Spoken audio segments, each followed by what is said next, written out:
Welcome to Tread Talks, actionable coaching to move your body and your business forward. I'm Leslie Boyce, and in the next few minutes, I'm giving you one tip to implement today. Lace up and let's go.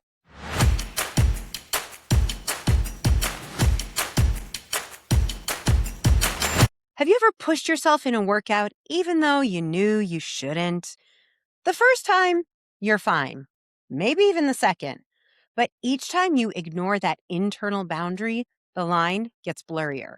Recovery slows, progress stalls, and eventually you're not pushing forward, you're rehabbing.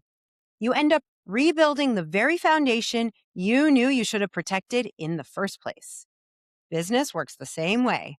When boundaries are weak, you compensate with extra calls, extra time, extra emotional labor.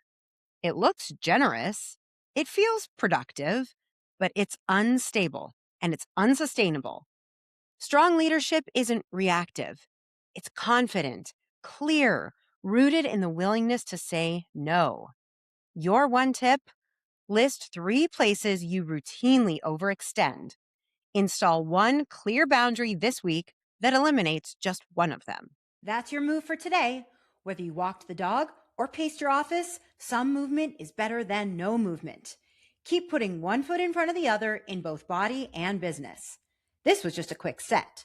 For the full workout, tune in every Tuesday for long-form episodes where I interview experts who share real stories about the entrepreneurial marathon. And if you're ready for a spotter, someone in your corner helping you lift heavier, head to leslieboyce.com and check out my one-on-one and group coaching offers. See you next time.